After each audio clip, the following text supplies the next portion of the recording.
Saudara, berbicara batik sudah terbayang akan berbagai corak dan warna khasnya.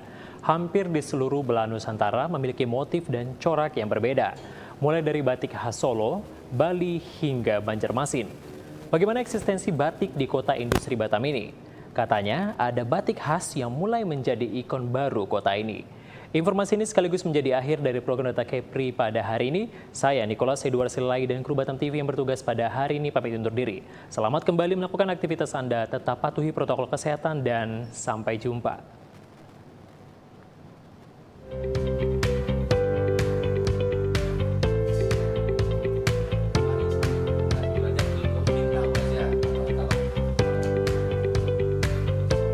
Batik merupakan salah satu warisan budaya serta identitas bangsa. Namun, eksistensinya tidak perlu diragukan lagi. Kain batik kini sudah sangat melekat dalam keseharian masyarakat Indonesia. Ada banyak sekali motif di tanah air, meski pada tiap batik di seluruh Indonesia diproduksi dengan proses yang sama. Akan tetapi, masing-masing memiliki ciri khas yang melambangkan daerahnya. Salah satunya adalah batik Batam.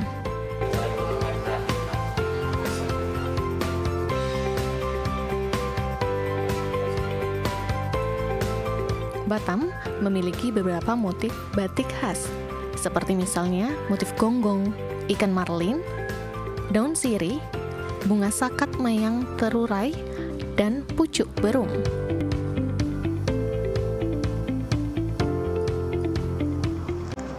Pemirsa, berbicara tentang batik, batik merupakan warisan budaya leluhur yang sangat dibanggakan oleh Indonesia. Kain batik memiliki nilai keindahan di setiap motifnya. Setiap wilayah memiliki motif yang berbeda-beda. Lalu bagaimana sih perkembangan batik di Kota Batam? Yuk kita simak selengkapnya.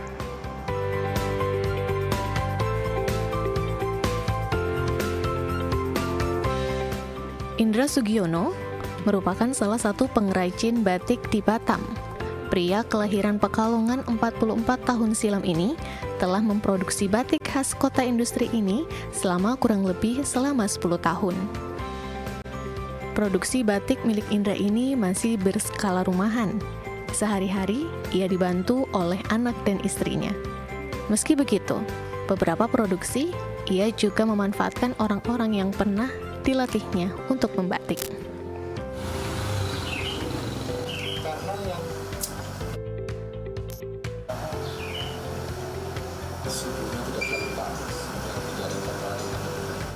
Berbagai jenis batik telah diproduksi oleh Indra, mulai dari batik tulis, cap, abstrak, kontemporer, hingga kombinasinya.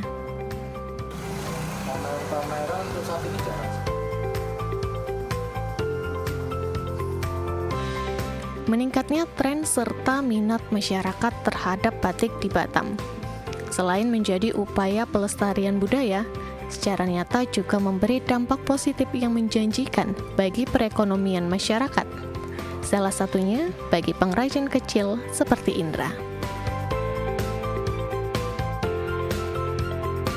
Dulu 10 tahun yang lalu, jangankan menjanjikan, kita buat aja tidak ada yang melirik. Karena cenderung orang Batam itu melihat batik itu dari Jawa. Tapi begitu sekarang, 4-3 tahun sekarang itu memang batik karena sudah betul-betul dipromosikan sama pemerintah, akhirnya menjanjikan. Betul-betul menjanjikan kalau sekarang. Karena dengan kita membuat batik aja, kita itu sekarang pelanggan yang menunggu kita. Jadi kapan siap? Nah, itu pelanggannya yang tanya. Kalau dulu, kapan pesan lagi Bu batiknya? Sekarang enggak, jadi kita sekarang, Bu mungkin 2 minggu lagi ya baru siap setelah itu. Karena kan banyak yang ngantrian lah istilahnya. Nanti jadi kerjakan, nanti ada lagi yang masuk lagi, dikerjakan lagi berikutnya, seperti itu sih. Bersama Dewan Kerajinan Nasional Daerah Kota Batam atau Dekranasda, kini selain membatik, Indra juga dipercaya untuk menjadi asesor batik bersertifikat di kota ini. Apakah membatik itu sulit? Indra membagikan bagaimana proses serta tahap dari membatik kepada kami. mulai dari proses pola, menjiplak atau mal, kemudian proses mencanting, proses pewarnaan hingga penjemuran.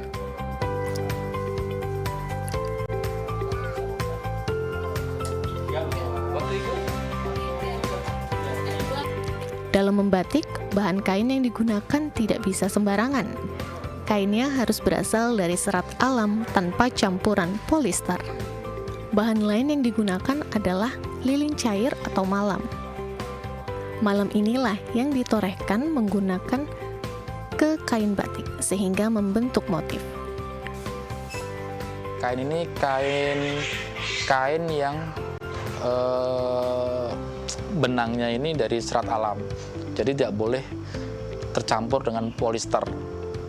Jadi kain katun, ada kain katun itu ada lagi yang kain Dolby Cina, ada lagi yang kain viskos, ada lagi kain sutra, ada lagi yang kain polisima. Banyak sih. Yang penting intinya kain itu tidak mengandung polister, jadi dari serat alam. Artinya itu ada canting yang buat nulis, ada canting cap. Bahan baku yang lain ya kayak malam tadi yang buat ngeblok seperti ini nih, ya malam seperti itu.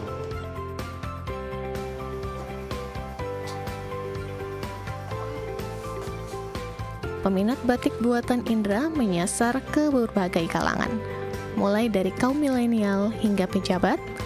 Kisaran harga yang dibanderol oleh Indra untuk batik produksinya mulai dari 150 untuk batik cap dan 2.500.000 untuk batik tulis. Batik tulis lebih mahal karena proses pengerjaannya bisa memakan waktu 2 hingga 3 minggu. Sendiri ya dari kalangan pas sekarang banyak sih yang milenial juga ingin memakai batik juga banyak. Jadi tidak menutup kemungkinan dari anak-anak muda sampai yang sudah tua. Ke pejabat-pejabat biasanya yang batik tulis atau batik, pokoknya batik yang tidak duanya lah. Kontemporer abstrak pun dia saat ini memang lagi banyak yang make sih, yang memesan gitu sih.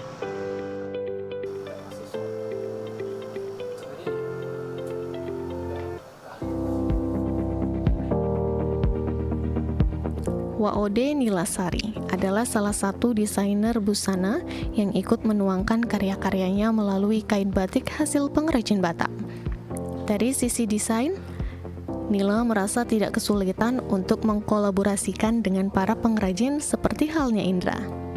Namun, Nila memberi sedikit masukan bagi para pengrajin batik di kota ini, misalnya dari sisi kreasi warna, pola motif, hingga bahan kain yang digunakan para pengrajin.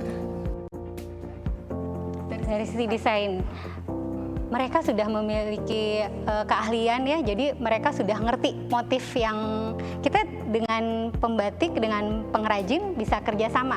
Minta tolong untuk di bagian ini, motifnya seperti ini gitu, jadi bisa kolaborasi dengan baik. Jadi mereka ngerti apa kemauan dari desainer, jadi hasilnya juga baik. Masukannya mungkin mereka bisa lebih kreatif lagi ya untuk membuat batik Batam itu sendiri, dari warnanya, dari pola motifnya lebih bagus lagi, dan bahannya juga dipilih bahan-bahan yang berkualitas yang bisa nyaman dipakai. Di tengah pesatnya perkembangan batik di Batam, Nila memiliki harapan agar pemerintah dapat meningkatkan promosi terhadap hasil produksi batik di Batam. Caranya bisa dengan membuka stand batik Batam di berbagai hotel dan juga mengikutsertakan produk hasil karya para pengrajin di kota ini di pagelaran dalam skala nasional. Harapannya semoga dengan berkembang pesatnya pengrajin batik Batam, terutama di kota Batam ini, pemerintah kota Batam juga lebih meningkatkan promosinya kepada para pengrajin batik Batam dan desainer dengan membuka stand di setiap hotel-hotel di kota Batam, bahkan hotel di luar kota Batam seperti di Bintan, Karimun, itu ada stand khusus menjual produk unggulan dari batik Batam. Kemudian semoga kedepannya insya Allah, semoga nanti batik Batam bisa memiliki tempat, memiliki stand di luar kota setiap ada pagelaran.